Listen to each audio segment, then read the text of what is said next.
nosso Mestre Divino, revela-te em nós, Senhor, através das tuas diretrizes do teu Evangelho, faz-nos perceber a importância de introspectarmos a sua diretiva, que nos encaminha à felicidade e ao trabalho renovador.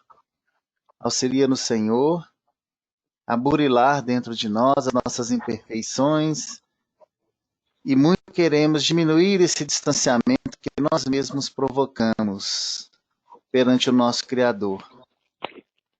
Faça da nossa vida, Senhor, exemplo do teu movimento divino aqui na terra. Extrai de nós a caridade, a paciência, a resignação, a resiliência e a compaixão. E traduz-nos, Senhor, a vivência no esplendor da caridade e do amor, que trouxesse de alçadas superiores na demonstração da tua caminhada aqui na terra. Ajuda-nos a iluminar nossos lares, os nossos ambientes, mas principalmente, ajuda-nos a edificar o reino divino dentro de nós. Que assim seja. Gente, tem uma proposta diferente hoje para a gente. A gente vai falar sobre a pesca maravilhosa, mas eu estava querendo desenvolver com vocês uma metodologia de estudo. Então a gente podia tentar fazer duas coisas aqui. Uma, entender o estudo, entender a passagem, trazer isso ao nosso coração, ao nosso sentimento, ao nosso raciocínio, ao nosso entendimento. Mas, de certa forma, também desenvolver a metodologia, demonstrar a metodologia para vocês de estudo do Evangelho, que eu acho tão importante para a gente. O que a gente tem que prestar atenção e extrair de um conteúdo do Evangelho de Jesus. É claro que existem outras metodologias. Essa aqui, a gente trabalhou ela muito com o seu Honório, não sei se vocês já ouviram falar, na Mocidade Espírita Precursor, no estudo do Mildinho. Então tem uma mistura de estudo de Mildinho e muito daquilo que o seu Honório trazia para a gente. E a gente aprendeu muito com ele. Agradecemos muito a Deus ter estado uma parte dessa caminhada da vida nossa com uma pessoa de um esclarecimento tão grande. E vamos lá, uma passagem de Lucas capítulo 5, no comecinho lá do capítulo 5, e é muito interessante essa passagem porque ela revela para nós como a gente deveria enfrentar o nosso dia a dia de acordo com aquilo que chega a nós. Vamos começar então do capítulo 5, versículo 1. E aconteceu que, apertando a multidão para ouvir a palavra de Deus, estava ele junto ao lago de Genezaré. E viu estar 2 barcos junto à praia do lago. E os pescadores, havendo descido deles, estavam lavando as redes. E entrando num dos barcos, que era o de Simão, pediram que o afastasse um pouco da terra. E assentando-se, ensinava do barco a multidão. E quando acabou de falar, disse a Simão: Fazer-te ao mar alto e lançai as vossas redes para pescar. E respondendo Simão, disse-lhe: Mestre, havendo trabalhado toda a noite, nada apanhamos, mas sobre a tua palavra lançarei a rede. E fazendo assim, colheram uma grande quantidade de peixe, e rompia-se-lhes a rede. E fizeram sinal aos companheiros que estavam no outro barco, para que fossem ajudar, e foram. E encheram ambos os barcos, de maneira tal que quase iam a pique. E vendo isso, Simão Pedro prostrou-se aos pés de Jesus, dizendo: Senhor, ausenta-te de mim, que sou um homem pecador. Pois que o espanto se apoderara dele e de todos que com ele estavam, por causa da pesca de peixe que haviam feito. E de igual modo também Tiago e João, filhos de Zebedeu, que eram companheiros de Simão. E disse Jesus a Simão: Não temas, de agora em diante serás pescador de homens. E levando os barcos para a terra, deixaram tudo e o seguiram. Então a gente tem aí, de Lucas 1 a 11, mas essa terminação de 8 a 11, né, dessa página, trazendo para nós o demonstrativo, possivelmente, do que foi a vida desses apóstolos, o grande chamado do Cristo. E a gente vai entender um pouquinho esse contexto. Espero que seja rico para a gente, que eu também quero aprender muito. Na metodologia que Jesus utilizou frente à terra, frente a nós, os que habitam esse planeta, é claro que ele tinha um conhecimento profundo da nossa psique, do nosso estágio evolutivo, do nosso raciocínio, das nossas mazelas e também do potencial das nossas virtudes. Porque um Cristo, ele tem uma visão que nós não conseguimos nem conceber, da profundidade que ele consegue alcançar em cada um dos seus irmãos aqui na Terra. Então ele trouxe uma metodologia muito própria para nós. Se nós hoje estudamos na pedagogia essa questão da aprendizagem, a questão cognitiva, e ela é vinculada muito, hoje nós nos preocupamos muito na capacidade de cada um. Vocês imaginam o potencial de um pedagogo como Cristo, que foi o maior pedagogo que já pisou aqui na Terra. Pedagogo quem lida, né, com esse processo de educação. E essa metodologia dele é a primeira coisa que se estabelece, principalmente para uma multidão de encarnados, é estabelecer o aspecto da confiança, de valorização, mas não pelo simples valor, e sim pela representatividade do que aquilo que ele trouxe para nós, não em relação a ele. Porque ele já era o Cristo nessa época. E, de certa forma, não era o objetivo dele que ele fosse reconhecido como Cristo, a não ser que isso fosse útil para que suas palavras e seus exemplos significassem algo para a intimidade daqueles espíritos que aqui estavam e estão até hoje, na sua evolução. E quando a gente vê essa metodologia do Cristo, ele trabalhou muito a sua questão dessa confiança, demonstrando as curas, porque ele estabelecia um elo de confiança entre aqueles que ele precisava trazer a mensagem. Ele precisava mostrar quem ele era, mas não simplesmente pelo fato de nós o reconhecermos, pelo fato de nós o aceitarmos. E a gente sabe que a grande parcela daquela época não o aceitou. Uma pequena parcela que o aceitou, porque ele veio quebrar paradigma, ele veio quebrar uma linha de raciocínio contaminada pela corrupção, pela maldade, e o mundo não o aceitou dessa forma, principalmente quando ele revelava essa intimidade das pessoas. Isso incomoda muito. Então ele veio a sua demonstração pelas curas para que fosse reconhecido e para que a sua palavra estabelecesse um elo de importância para aqueles que aqui estavam naquela época e essa mensagem perdurasse. Porque precisava se dar continuidade à valorização daquilo que ele trouxe, que era importante para qualquer elemento vinculado à evolução aqui nessa Terra, nesse planeta, nesse intuito, e não de se demonstrar. De forma alguma ele precisava disso. Então ele fez a cura da filha de Jairo, o cego de nascença, a mulher morroíça, a cura de um leproso, a sogra de Pedro, o paralítico de Carfanaum, aquele que desceu lá do teto, o homem da mão ressequida, o endemoniado Ganareno, a mulher de Cananeia, o tanque de Siloé, naquele companheiro que não conseguia chegar a tempo na água, os 10 leprosos, o centurião de Carfanaum, que ele pede pelo filho. E aí também, além das curas, ele estabeleceu milagres. E isso aqui é só um resuminho para nós nos situarmos. Ele acalma a tempestade, ele faz a pesca maravilhosa, que é a passagem de hoje, a multiplicação de pães e peixes. Ele trabalha nessa questão com Pedro andando sobre as águas, ele transforma a água em vinho a pedido de Maria, ele prediz a tradição de Judas, ele passa pelo processo de transfiguração na oração, quando ele leva Pedro, Tiago e João, ele faz a ressurreição de Lázaro, ele também ressurge, Ele teve as suas aparições na estrada de Emaús, relatadas pelo Evangelho, e aos discípulos após o movimento que a gente chama de ressurreição. Aparece para Maria de Madalena, para Tomé também, no grupo, né, do incrédulo. E aí a gente percebe que existe um propósito em tudo isso que ele trouxe para a gente. E que chega a nós até hoje.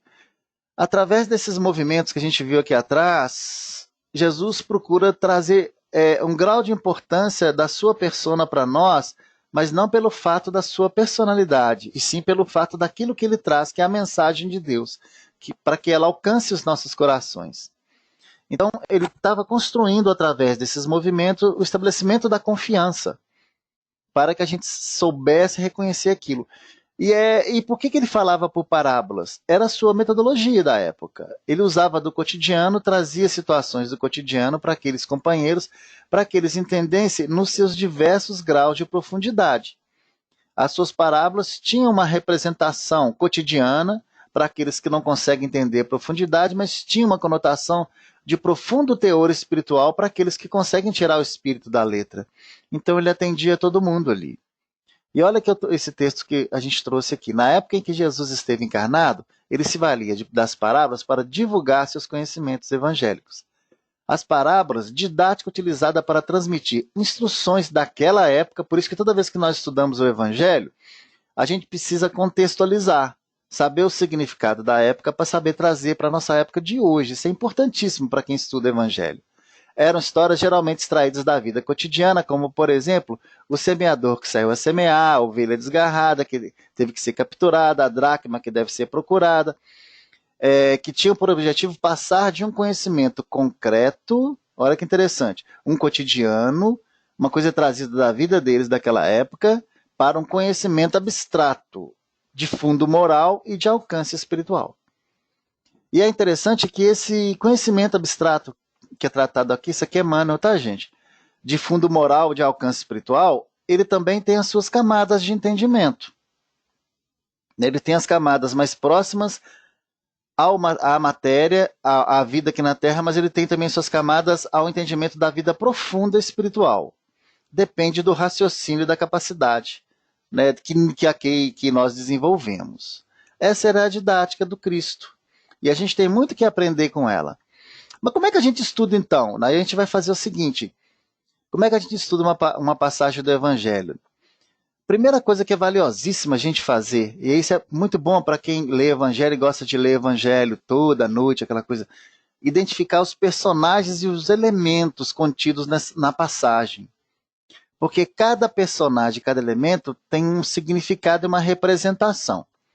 E é muito interessante a gente perceber que esse significado dessas personas e desses elementos podem ser entendidos num nível também comum, um nível material, simplesmente o que a pessoa é e o que o elemento é, o significado do dicionário, mas também tem um significado espiritual. E é interessante que a gente navegue por todos eles, porque todos eles têm a sua riqueza. Não quer dizer que a representação literal daquilo que a gente está lendo não tem importância. Tem sim. Mas a espiritual tem, e aí muito mais, inclusive. Mas a questão literal também não perde a sua importância. E quando a gente vai para essa identificação das pessoas e elementos, a gente começa a caracterizar e associar a elementos que existem dentro da gente. Porque nós somos um conjunto, a nossa personalidade é um conjunto de, como se diz, de pessoas que existem dentro de nós. Nós temos nossa personalidade, se a gente for dividir ela tem várias representações. E aí esses personagens podem estar representando essas pessoas dentro da gente. Se a gente for na pesca maravilhosa, olha o que a gente identifica. Jesus, os futuros apóstolos, os demais pescadores que são chamados ao final, a multidão com que ele fala, os barcos, os peixes, o mar, a água tem uma representação, a rede também, a margem e a terra contida na margem, porque ele sai da margem e volta para a margem. Então esses são os elementos que a gente tem que analisar. Pode ser analisado, igual eu falei, no sentido literal, onde cada um dele é isso mesmo que está representado aqui na tela, mas a gente pode entender espiritualmente o que é que representa cada um. Porque não esqueçam, quando a gente fala de Jesus, nós lembramos da feição de Jesus, da persona de Jesus. Mas a gente tem que lembrar que Jesus é um Cristo. E ele trouxe uma representação crística para nós na sua persona. Então ele representa os Cristos, que existe um em cada um de nós, inato, que precisa ser desenvolvido. Então quando falamos de Jesus, nós estamos falando também do Cristo interno, que é aquilo que é a região sagrada dentro de nós. Porque Jesus é o elo divino entre o Filho e o Pai, nós e Deus. Então, dentro de nós, existe uma centelha divina que precisa ser dinamizada, precisa ser potencializada, desenvolvida dentro de nós, no nosso cotidiano, no nosso dia a dia, à medida que os valores espirituais vão ganhando terreno dentro da nossa intimidade e passam a fazer parte da nossa persona, da nossa característica, do nosso perfil. Então, assim, toda vez que a gente olha Jesus, a gente lembra de Jesus, mas a gente esquece desse Cristo interno. E aí nós estamos falando também dos futuros apóstolos, que somos nós também. Nós estamos iniciando o nosso discipulado, o aprendizado com Cristo, que precisa se desenvolver para que o Cristo, a ideologia do Cristo faça parte de nós. Aí nós viramos apóstolos. Apóstolos, ele continua sendo o aprendiz, mas ele já é parte daquilo que ele aprendeu. E aí você tem os pescadores, a multidão, que a gente vai estudar daqui a pouquinho. Então, olha a riqueza que já se traz dessa passagem para a gente descobrir no nosso estudo aqui. Uma outra coisa importante também é pesquisar os achados históricos, ir lá fazer uma pesquisa da época, o que representa cada elemento, as paisagens, como é que era. E é bom que agora a gente tem o Google, você pode trazer a imagem de como é que era, né, pelo mapa, claro, que não tem foto na época, né? Algumas raras pinturas, né, que se tem, mas você tem uma visão de como é na atualidade. Isso nos aproxima da passagem. Importante fazer esse apanhado histórico também. E aí verificar os verbos, importantíssimo, e os tempos verbais, porque cada um deles tem uma simbologia. Assentando-se tem uma simbologia, lançai tem outra simbologia, apertando, descido, afastar-se e vários outros. Isso aqui a gente trouxe dessa mesma passagem. Nós vamos entender daqui a pouco, tá, gente? Não vamos deixar passar esse batido, não. Nós vamos estudar. Mas a gente está, assim, aprendendo a estudar o Evangelho, aprendendo uma metodologia de como estudar o Evangelho de uma maneira mais eficaz para nós. Nas personas, por exemplo, é interessante a gente estudar a personalidade de cada discípulo que aparece ali. Simão Pedro, por exemplo, de Betsaida, residia em Cafarnaum, era pescador de profissão e os outros eram sócios dele. Escreveu as epístolas que levam seu nome. Tinha pouco estudo, impulsivo, amoroso, tímido, explosivo e entendia com dificuldade os ensinamentos. Morreu em Roma, crucificado de cabeça para baixo. Vamos entender isso aqui um pouquinho. Quando descreve para a gente que ele era pouco estudo, impulsivo, amoroso, tímido, explosivo e entendia com dificuldade os ensinamentos de Jesus, isso pode caracterizar algum de nós. A gente precisa saber qual dessas pessoas aqui se identificam mais conosco. É interessante se identificar com os discípulos, porque aí a gente consegue se inserir nos ensinamentos de Jesus. Tiago, por exemplo, também Betsaida trabalhava com a pesca, tinha personalidade forte e ambiciosa, foi um dos mais íntimos discípulos de Jesus. Pregou na Judéia, tornou-se primeiro mártir entre os apóstolos, morrendo pela espada de Herodes Agripa I. E aí você tem João, que é o discípulo amado, também de Betsaida, trabalhava com seu irmão Pedro na pesca, a princípio era de espírito exaltado e indisciplinado. Fazia parte também do rol dos discípulos mais chegados ao mestre. Trabalhou pregando em Jerusalém, escreveu o Evangelho e as epístolas que levam o seu nome, e também o Apocalipse. Terminou o seu ministério em Éfeso, e Ásia Menor. Morreu de morte natural, provavelmente com 100 anos de idade, e ele começou a escrever o Evangelho também já bem tarde. É o único que não foi martirizado. Então, pelas essas pessoas, a gente consegue nos identificar. Não é só simplesmente por saber. A gente não pode. Nós não estamos mais na fase de estudarmos simplesmente para saber. Aquilo tem que ter um significado mais profundo para nós. Então, a personalidade dos discípulos aqui representam também o nosso papel hoje. Nós somos impulsivos, às vezes amorosos, nós somos tímidos e vai por aí afora. A gente procurando uma identidade com isso. A gente também tem que entender algumas analogias, ou simbologias que o texto traz para a gente. Aí tem que estudar um pouquinho. O que significa um barco? Emmanuel ajuda muito a gente nisso, né? O barco, a vida de cada um, a posição de cada um. Por exemplo, estava em alto mar, é uma posição, estava à margem, é outra posição. Peixe na Bíblia geralmente representa os cristãos. sabendo que nos tempos dos primórdios eles se destacavam por esse sinal, era o sinal dos cristãos da época, né? Isso a gente já sabe.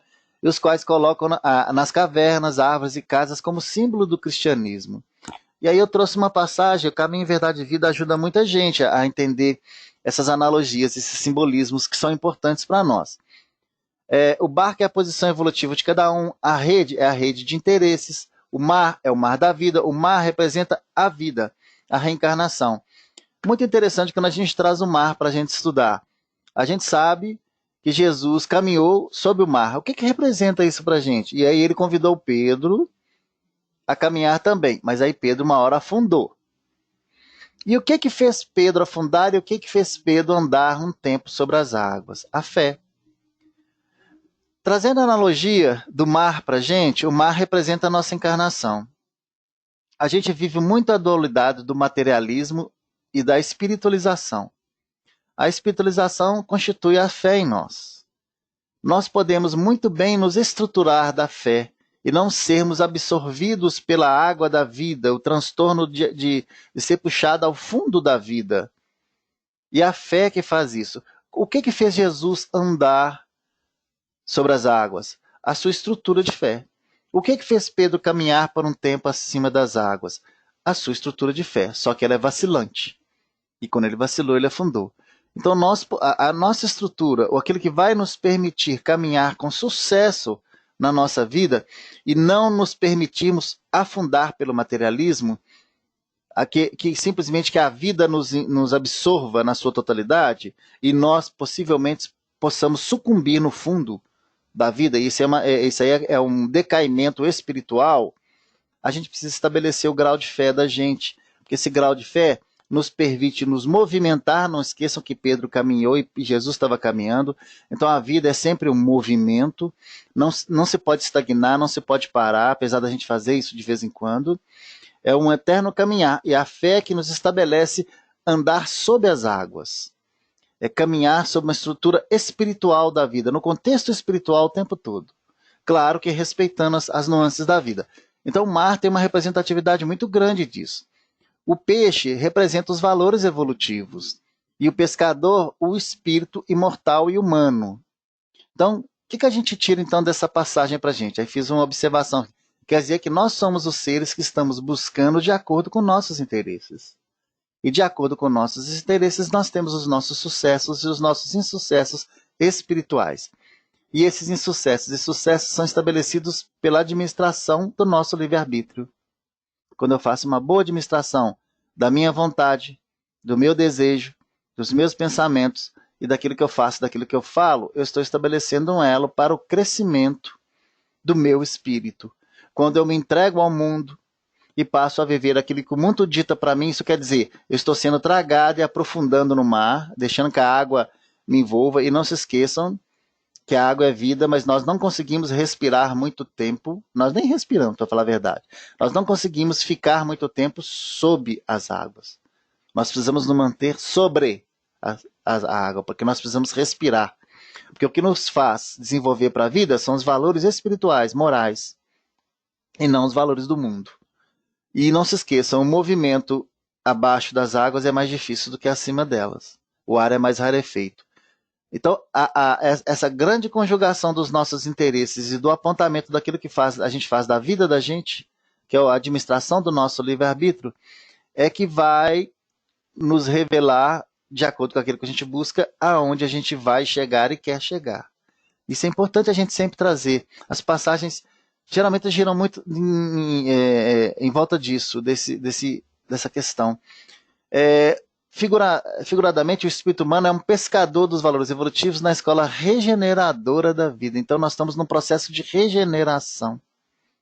Nós estamos regenerando, de novo, gerando, mas gerando o quê? Significados. Nós estamos reestruturando significados, representações daquilo que está em torno de nós, a nosso próprio proveito evolutivo. Porque nós possivelmente já erramos muito no entendimento daquilo que nos acontece. E agora nós estamos julgando na nossa ideias novas, trazendo ideologias novas para reformular o nosso conceito de vida. É a posição de cada um, qual é o barco. Em cada novo dia, o homem se levanta em sua rede de interesses. Cada dia que o sol nasce é uma oportunidade, através dos nossos interesses, de construirmos uma evolução para nós, um crescimento. Isso está lá em Caminho, Verdade e Vida, por Espírito Emmanuel. Olha como é importante para nós a gente trabalhar esse conceito. Nesse caso aqui, olha, Jesus começa a trabalhar, antes de tudo, cerca-se dele cooperadores.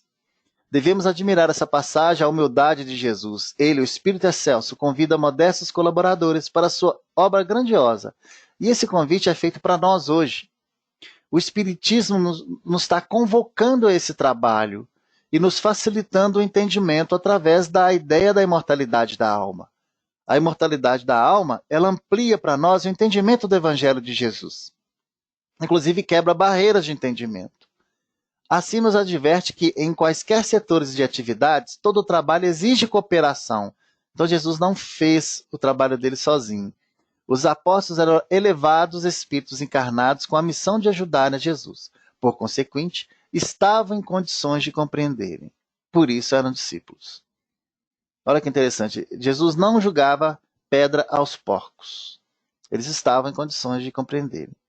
Isso quer dizer o que para a gente? Quando nós estivermos em estado de compreendermos o Evangelho de Jesus, ele vai nos fazer esse chamado. Esse chamado ele é estendido a todos esses que estão vinculados à Terra e em outros orbes também, porque a mensagem ela é universal, aquela que o Cristo traz. Eles estavam em condição. A gente tem que analisar se a gente está também em condição. O que falta também para a gente estar em condição? Porque hoje o simples fato de nós estarmos aqui estudando não quer dizer que a gente está em condição de compreender. E essa compreensão ela não é exigente. Ela é só uma dedicação. O trabalho que Jesus lhe confiaria, né? Compreender o trabalho. Esses missionários escolhidos por Jesus, quando ainda estavam no mundo espiritual, seriam os primeiros depositários.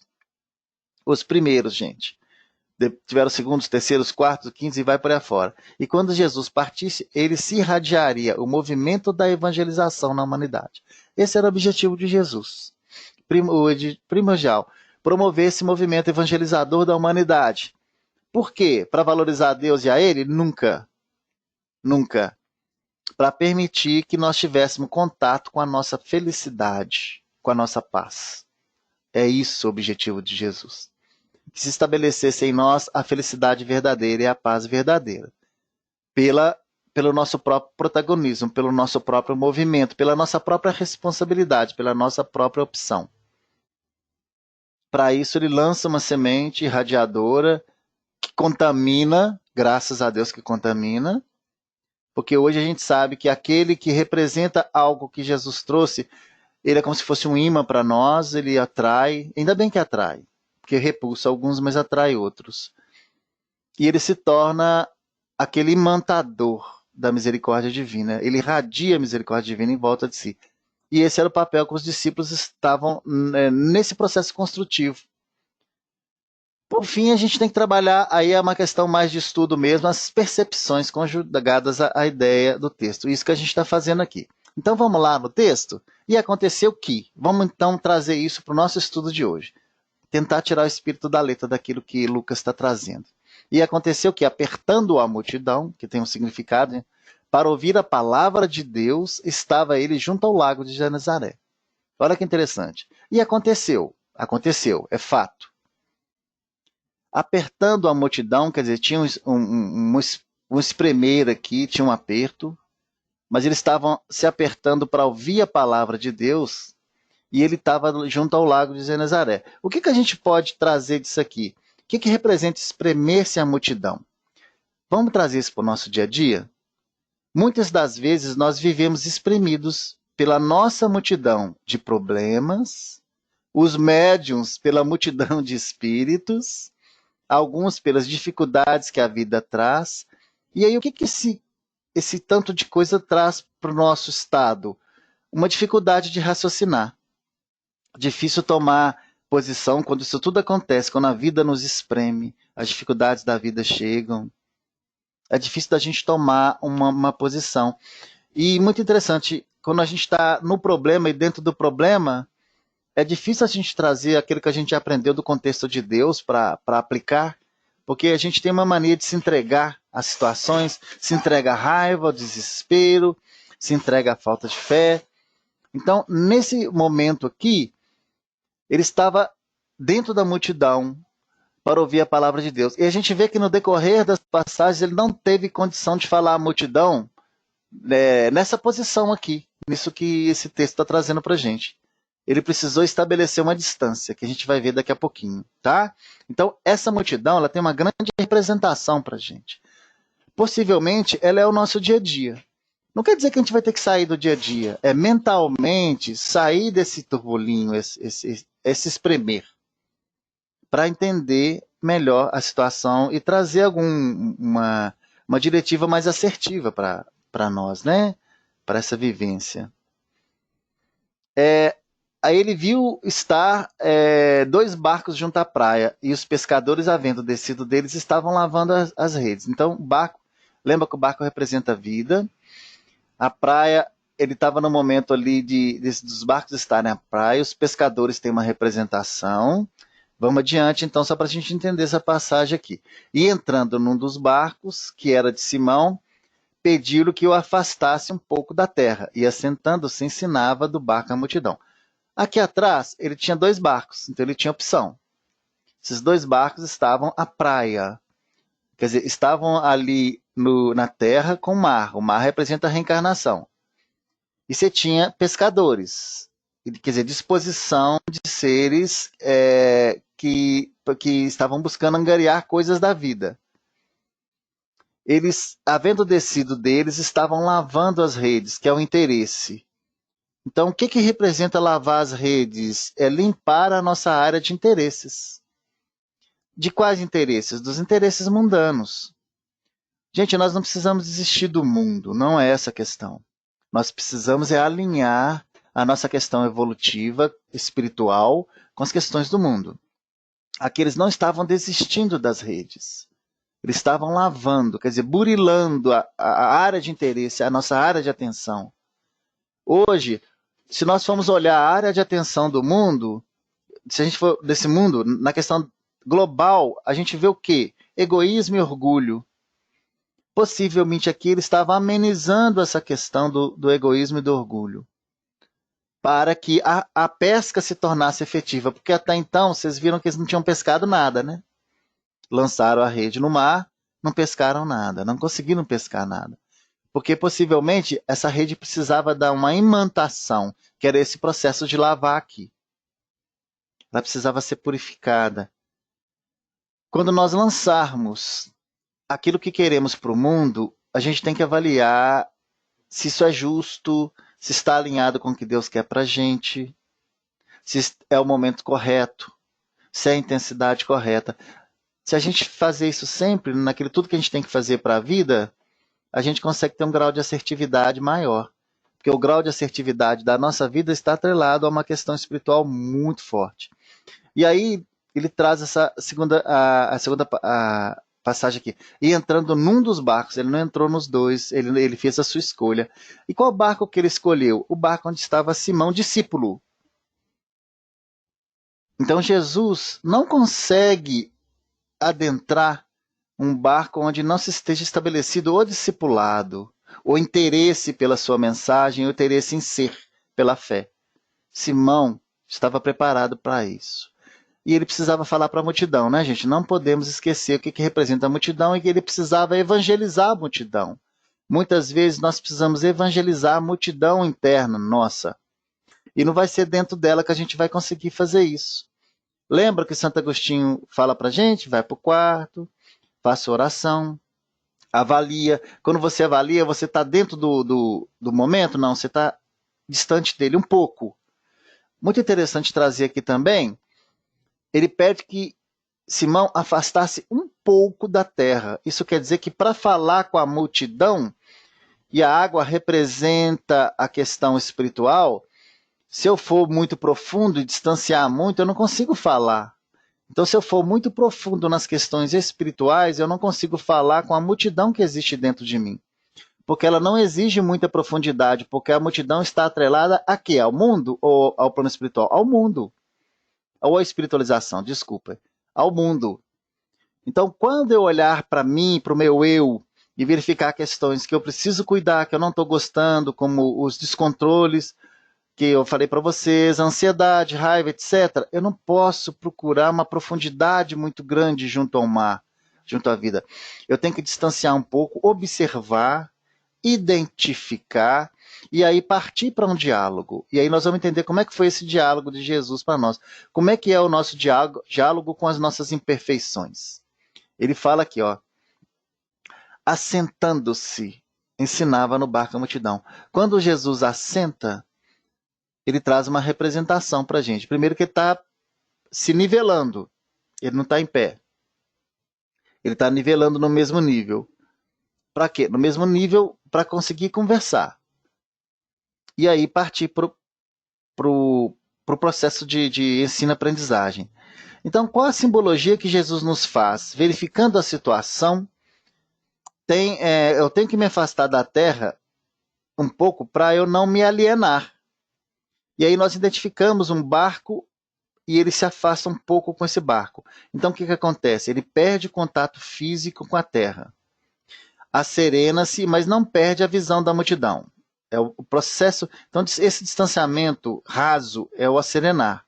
Ele não perde a visão da multidão. E se faz entendido por ela, porque ele está assentado. Uma coisa também, quando Jesus se assenta, isso quer dizer que ele assenta também, ele está assentado na sua constituição crística, ele está assentado na sua sabedoria. Ele é o Senhor da sua sabedoria. Ele não deixa de ser esse Senhor, tempo algum. É um simbologismo do assentar também. Ele está representando a nossa sabedoria, aquilo que a gente já sabe, que o Espiritismo já nos revelou, que o Evangelho já nos revelou. E aí, a partir daí, ele passa a estabelecer um diálogo. Olha que interessante. Esse assentar. Aí, já dando um aprofundamento mais um pouquinho aqui, o que fazemos quando a gente se encontra exprimido nesse mundo, pressionado por essa multidão? O que significa afastar-se à terra? É uma leitura edificante, é uma prece. Isso nos faz afastar um pouco da terra. A gente colocar na mente da gente elementos iluminativos através de uma leitura, através de uma oração, através de um culto. E aí isso é o nosso recurso. A prece é o nosso recurso para afastar, mas não deixando a sabedoria de lado para esse enfrentamento. Né? É interessante a gente entender isso. Uma coisa também que a gente pode voltar lá atrás, só voltando um pouquinho ali, entrando num dos barcos que era de Simão, pediram que se afastasse um pouco da terra, sentando-se na nave do barco a multidão. Esse barco estava atracado, estava amarrado. Jesus é que solicita que ele solte o barco. Interessante a gente entender isso aqui. É Jesus que pede. Às vezes nós estamos prendendo o nosso barco junto à terra e dentro da multidão. A gente precisa ter a disposição de soltar isso. E esse exercício de soltar isso. E quem nos solicita é o ensinamento espiritual. Ele nos ensina de vez em quando a nos desatar dos nossos problemas. Não é esquecer, não é isso não, gente. É distanciar um pouquinho. Porque senão você não consegue fazer isso. A gente fica muito preso às situações da Terra. A gente precisa soltar um pouquinho isso. É a nossa área de interesse. E aí Jesus solicita que se afaste um pouco. Nesse caso, ele não queria ensinar no alto mar. Somente um pouco. Esse afastar. Então, a sugestão dessa passagem é que não se perca contato com a realidade quando a gente quer tratar a realidade. Porque senão essa multidão passa a nos entender. Então esse afastar, ele é pequeno quando a gente quer tratar os nossos problemas. Mas existe um afastar mais profundo. Isso eu queria conversar com vocês aqui. Existe um momento com Simão Pedro em onde? No alto mar. No alto mar que se lança a rede. Aqui ele está conversando com a multidão. O trabalho mesmo, profundo. O trabalho com Cristo, gente, aqui, ele estabeleceu um elo com a multidão, com os pescadores que estavam ali, com a multidão, etc. E aí a distância é pouca. Jesus um dia vai nos chamar ao alto mar. E é lá que a nossa fé vai ser testada, onde a fé de Simão Pedro foi testada. Lança-te a tua rede novamente. Você fez isso a noite toda.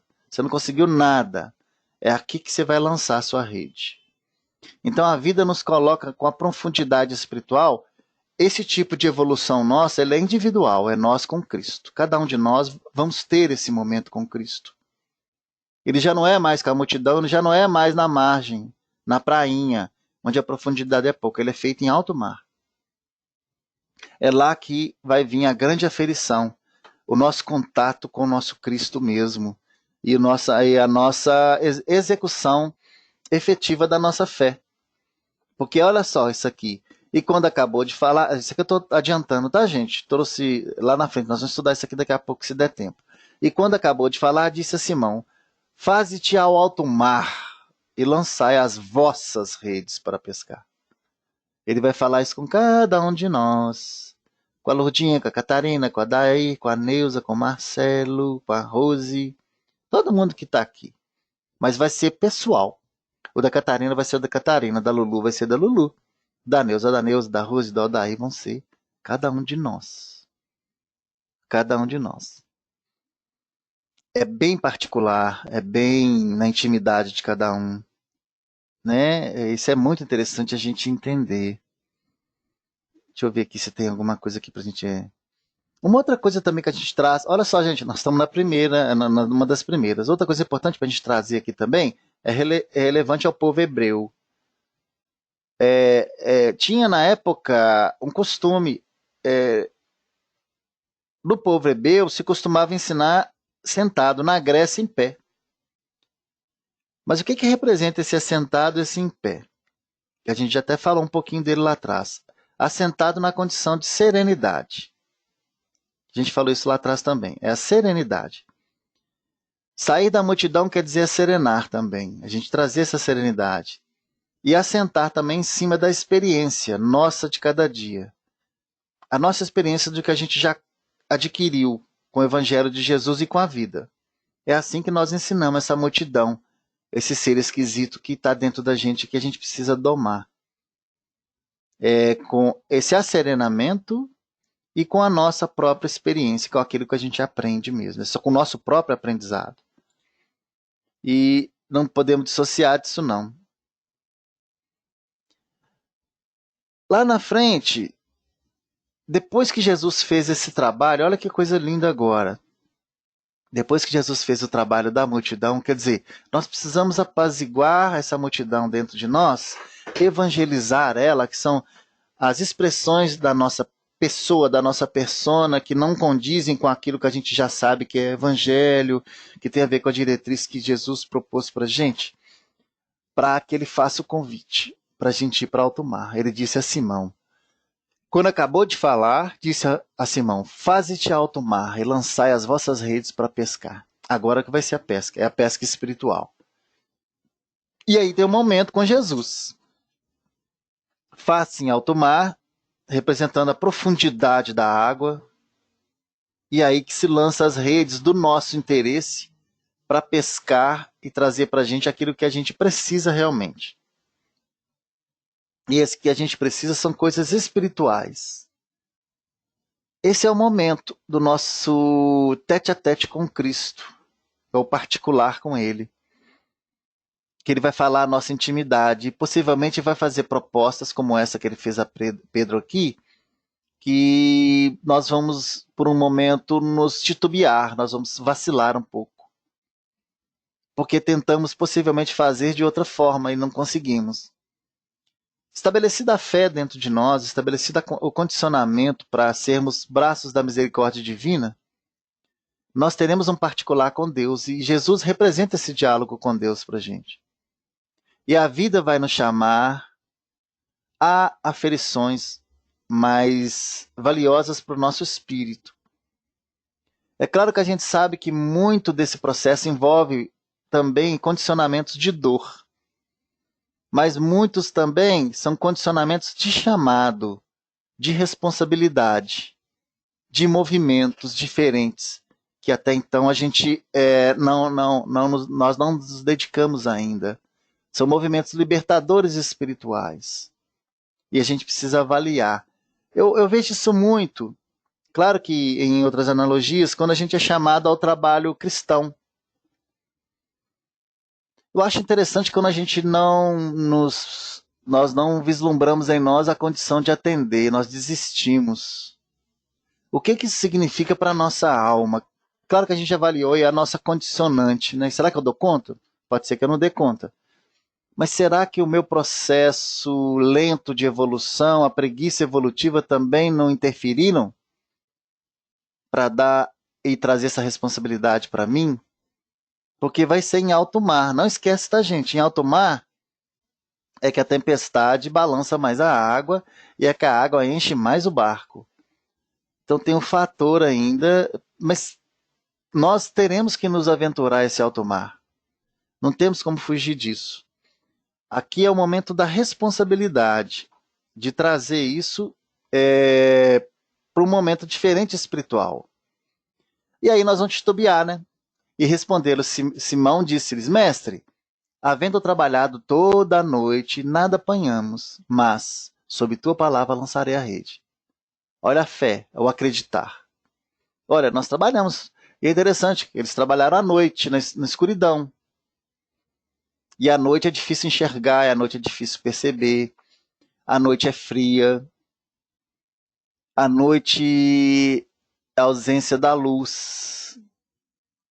E a luz nesse momento aqui, Jesus estava trazendo. Jesus representa essa luz. Nesse momento ele acredita. Sobre a tua palavra, quer dizer, sobre a ordem de Jesus, quer dizer, um momento novo da nossa vida.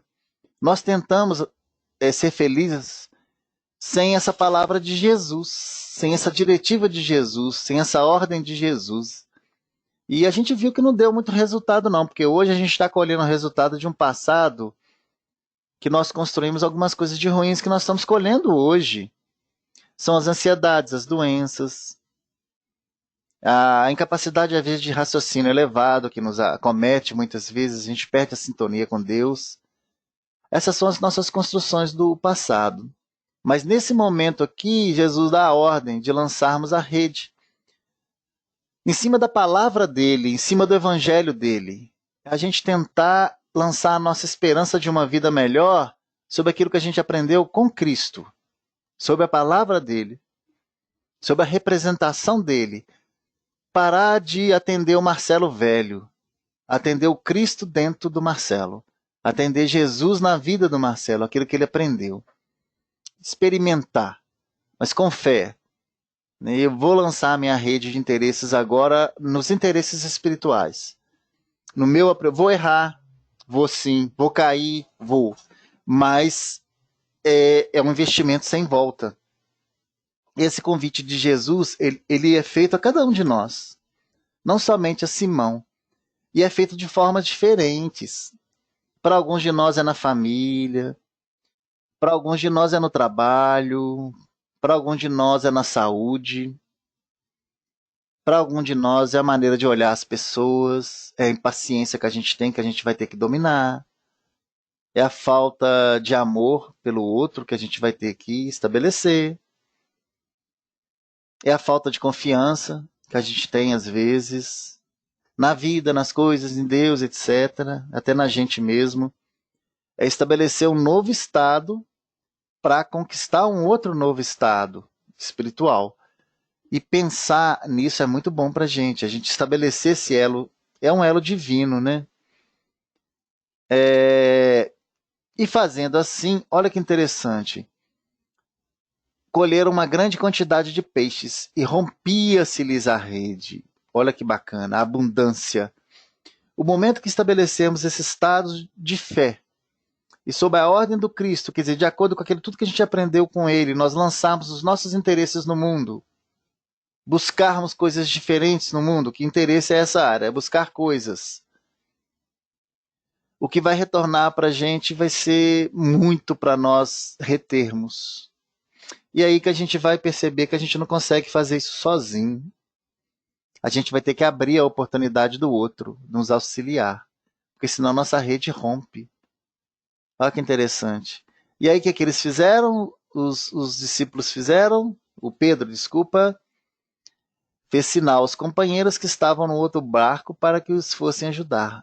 E foram, encheram ambos os barcos, de maneira tal que iam a pique. Olha a abundância. Então, apesar de ser um movimento solitário, o movimento dessa entrega, o movimento do colher, ele é coletivo. Como assim ele é coletivo? Se cada um de nós estivermos nesse momento, quando estivermos recebendo de Deus pela vida, isso que simboliza os peixes na nossa rede de interesses, quem está ao nosso lado vai perceber e vai também colher frutos disso. Os da nossa família vão colher fruto disso, os do nosso trabalho, os da nossa convivência. E aí muitos deles vão se identificar, porque o evangelho vai estar representado em mim, em qualquer um de nós aqui, através das atitudes e dos pensamentos.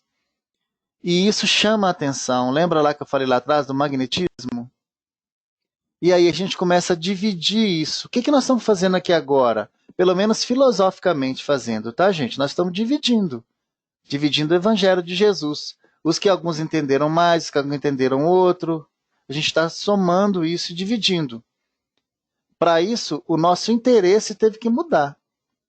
Eu tive que desistir do interesse da novela, eu tive que de interesse do sofá, do interesse da jantinha gostosa que às vezes eu tenho que fazer, o interesse do filme, da pipoca. Esse é o trabalho que eu fiz na minha rede para colher isso hoje aqui com vocês, que cada um de nós fez para colher. Agora a gente tem que saber que isso aqui tem que encher nosso barco, mas tem uma função que é alimentar. Ele alimenta a gente, mas alimenta os outros. Que esses peixes aqui, esse peixe aqui não era só para Pedro, né? Era para a família de Pedro, é para os amigos de Pedro, é para ele, às vezes, fazer essa divisão, essa questão como um todo, é o dividir. Praticamente dentro de nós vai ser a multiplicação dos peixes. Se a gente for lá atrás estudar a multiplicação dos pães e dos peixes, a gente vai ver que tem passagem que não fala da multiplicação dos peixes, fala do pão que o Cristo fez. Os peixes são possivelmente uma alertiva para a gente que os peixes nós vamos multiplicar. Os peixes são as questões da vida. O peixe é o alimento da vida, ele vem do mar. São as oportunidades da nossa reencarnação. E esses peixes não são todos destinados a nós, senão a nossa rede rompe. E é interessante também entender esse viés aqui pela mediunidade. A mediunidade é uma rede, né, gente? Nos diversos aspectos. E ela é lançada a trazer esses peixes. E para isso ela tem que ser lavada através da aprendizagem e do burilamento. Lembra lá atrás que eles estavam lavando as redes? Para que depois seja lançada sobre a ordem de Jesus. A ordem de Jesus, ela nos tira totalmente da nossa área de interesse próprio. Vaidade, tudo que nos prejudica na mediunidade hoje. O interesse, a vaidade. E aí quando a gente faz em nome de Deus, a gente faz realmente em nome de Deus, a gente entrega, essa rede se enche, porque está na hora de encher, ela tem capacidade de encher, ela tem condição de trazer. E aí muitas vezes a gente percebe que a reunião mediúnica não é de um só, né? Quem puxa essa rede, apesar da rede ser minha, ser de cada um de nós, é o nosso colega, é o esclarecedor, é a pessoa que está mentalizando através da oração. O puxar a rede na mediunidade é um todo. A rede continua sendo minha, mas quem me ajuda a puxar para ela não arrebentar e para eu dar conta de trazer ela para o barco é um conjunto. Estabelece-se um conjunto. É o esclarecedor, é o pessoal que sustenta, é o pessoal da espiritualidade que está fazendo uma tarefa enorme ali. É um conjunto. É interessante perceber que a nossa aferição com Jesus ela é pessoal, mas o trabalho ele é conjunto, ele não é solitário, senão ele perde o sentido. O executar o evangelho de Jesus, ele não é solitário. Ele é solitário quando eu tenho que tocar lá no ponto ruim dentro de mim e iluminar. Mas quando ele precisa sair de mim e tomar corpo na vida e trazer esse resultado sublime que a gente busca com esse aprimoramento, estabelecendo isso. E vendo isso, Simão Pedro prostrou-se aos pés de Jesus, dizendo: Senhor, ausenta-se de mim, que sou um homem pecador. Ele não se viu digno daquilo que estava acontecendo com ele, pelo que aconteceu, que foi maravilhoso para ele. E aí ele não vai se sentir digno. Eu espero que chegue um momento breve que a gente não se sinta digno disso. Vai ser tão grande isso que vai acontecer conosco, gente, que a gente vai se prostrar. Fala, meu Deus, não acredito. Não acredito que isso estava dentro de mim. Não acredito que o Senhor se revela tanto em mim dessa forma. Eu não sou merecedor disso. É o reconhecimento. Pois que o espanto se apoderara dele e de todos que com ele estavam por causa da pesca de peixe que havia feito. Que era o resultado que eles estavam buscando. Né? Acho que venceu o nosso prazo. Eu esqueci de tirar esse texto daqui, tá, gente? Vamos ler só de cima. E de igual modo também de Tiago e João, filhos de Zebedeu, que eram companheiros de Simão. E aí vem a voz do Cristo, né? Disse Jesus a Simão: não temas, perca seus medos. Não precisa ter medo, né? De agora em diante serás pescador de homens. E aqui é o momento da representação daquilo que realmente Deus quer de nós.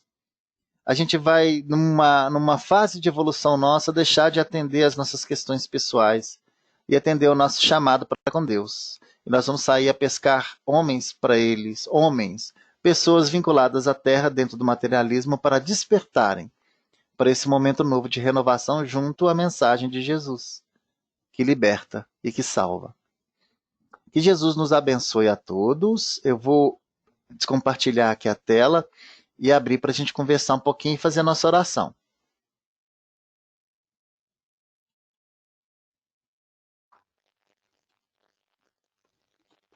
E aí vocês podem fazer as ponderações, a gente pode conversar a respeito aqui.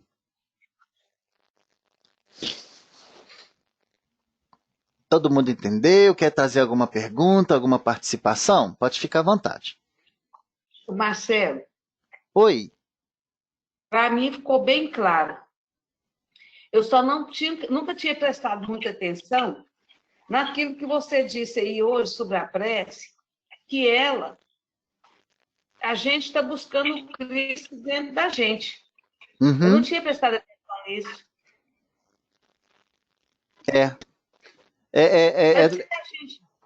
Pode falar, Lulu. Estou em sintonia com o Criador, né? Isso. E Lulu, você vê que a prece, ela distancia a gente um pouquinho da margem, né? Eu achei bacana isso. Ela é o momento, né, para a gente resolver nossos problemas. Ué. Ela é verdade. Lu, a gente dá margem. Lu, assim, hoje o meu som melhorou, é porque eu estou usando o microfone hoje. Você lembra que vocês reclamaram que estava distante? Deu uma melhorada? Eu achei que melhorou. Ah, que bom. No princípio estava ruim, mas agora melhorou muito. Oh, que bom. Então é o microfone que eu estou usando. Eu vou usar ele sempre. Ótimo. Vou usar ele sempre agora. Marca ele com alguma coisinha aí, nem que seja no esmalte. Pode deixar. Ué, porque ele valeu, ficou totalmente diferente, Marcelo. Oh, que bom, que bom. Então valeu o investimento. Valeu o investimento, então. Dona Sueli tá aí hoje, você viu? Ah, tá aqui sim. É isso ali, querida. Tudo bem? Tudo bom? Tudo jóia. Tudo bem, tá? Bom ver Marcelo. você aqui. Oi. Oi, é Neuza? É Neuza? É a Madame Neuza. Aqui, o estudo hoje foi, nossa, maravilhoso. O jeito que você explicou, eu nunca tinha prestado atenção e nem visto falar sobre esse jeito que você falou da mediunidade. A gente tem foi bacana demais. Tem sempre que dar um toquinho, né, Neuza, na mediunidade, que a gente precisa falar um pouquinho dela, né? É verdade. Deus esteja te abençoando, foi muito bacana, viu? Amém, Neuza. A gente quis fazer um estudo assim, uma parte como estuda o evangelho e, de certa forma, entendendo a passagem, né? É uma tentativa nossa. Não, foi maravilhoso. Amanhã vai ter estudo de manhã? Vai. Amanhã é a Ângela. Dividir com ela. Beleza. 9h30 ou 9? Oi, 9h30. 9h30? Isso. Tá bom? Nesses dias de pandemia, a minha paciência está arrastando. E tem hora que eu corro atrás dela, faço a prece, procuro elevar o pensamento, porque a gente fica muito parado, né? Fica. Aí nem antes para fazer um estudo, para fazer uma leitura, a gente tem, né? Eu me senti nessa frase que você colocou ali, dessa impaciência, né? Verdade. Ai, Rose, eu também. Eu confesso que de vez em quando chega para mim também. Teve uma pessoa que queria falar também. Quem era que acho que. Marcelo. Kátia, pode ficar à vontade. Vocês têm aula de terça-feira? Na terça tem. Tá. O Lar da Prece, né? É na sexta, porque ontem as meninas reclamaram que vocês não tiveram, e eu não sabia. Ah, tá. Eu não fiquei sabendo também, não. Marcelo deu bolo Marcelo, nosso, você que na sexta é ele que faz. Não, desculpa. Agora eu entendi. Não, esse estudo. Nós estamos estudando Consolador. Mas quanta acusação. Ontem era dia da religião. Eu passei um aperto, eu confesso para vocês. Ontem eu tive um pouquinho de esgotamento, porque a semana foi muito, muito puxada para mim. Aí quando chegou, eu comecei a atender muita gente à noite, que eu tô atendendo professor. E aí eu distraí, quando eu assustei, aí que eu entrei no WhatsApp, já era tarde demais, eu perdi a noção de hora. Porque é interessante, né? Home office, ele não para na horário que para, você estica ele. E aí foi um dia tão, assim, quinta e sexta para mim foi tão desafiador, que a cabeça foi envolvendo, e aí quando eu assustei já tinha passado o tempo. Aí eu vi vocês já tinham conversado, eu fiquei com vergonha até de entrar. Falei, meu pai, vou falar amanhã com as meninas. Eu distraí mesmo, assim. Tá perdoado, Marcelo. Mas pode deixar, por causa disso eu vou trazer um monte de estudo. Então nós somos felizadas, graças a Deus. Aqui, o pessoal lá da Fraternidade Novo Horizonte, esse estudo é no WhatsApp. A gente estuda o Consolador no WhatsApp. Aí, se vocês quiserem participar, eu peço porque eu não sou administrador do grupo, não. É o Glaucio. Se for o caso, eu peço para pôr vocês lá. Ele é todo feito no WhatsApp. Entendi. É diferente. Eu achei que era aula igual a sua aqui. Não, é tudo escrito. Entendi. Alguém quer fazer a prece? Muito bom. É bom. Essa pandemia está um desafio mesmo, né, Marcelo? Tá todo mundo online. E a Os professores todos estão tendo muito trabalho, não tem sossego. E a criatividade aumentando, né, Lu?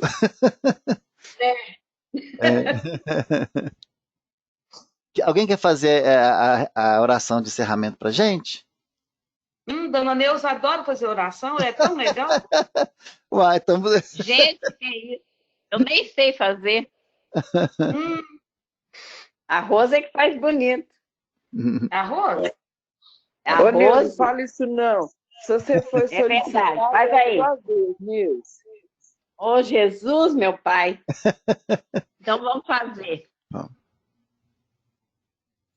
Senhor Jesus, quero te agradecer por essa noite maravilhosa desse estudo que o nosso querido Marcelo trouxe para nós. Que Jesus possa estar abençoando cada lar que esteve aqui, abençoando cada pessoa, trazendo para nós uma noite de paz, uma noite onde a gente possa se encontrar com aquele pensamento voltado para só coisas boas que nós estamos precisando, meu Deus. Nesse momento, com essa pandemia, o Senhor tenha misericórdia de todos nós. Precisamos muito, Senhor, de vossa ajuda, da vossa graça, da vossa misericórdia, para que nós possamos caminhar largos passos e sabendo que vamos encontrar tudo aquilo que nós estamos necessitando. Agradeço, Senhor, por estar junto desses amigos queridos e bem trazer para nós uma noite tranquila, de sabedoria, esse evangelho explicado que foi uma graça, uma bênção, que vai abrindo nossas mentes, nossos corações, E te peço, meu Deus e meu Pai, que dê a cada um a noite de paz, a noite de bênçãos, e que nós possamos amanhã, quando chegar no novo dia, Senhor, te agradecer por tudo e por muito mais que o Senhor nos dará. É tudo isso que eu te agradeço. Amém. Amém. Que assim seja. Amém. Obrigada, Dona Neuza, pela prece. Obrigada, colegas. Obrigado, Fique com Deus, gente. uma boa noite, viu? Viu? Boa semana Até também. amanhã, Marcelo. Até amanhã, gente. Boa noite a todos. Boa noite, Marcelo. Boa noite.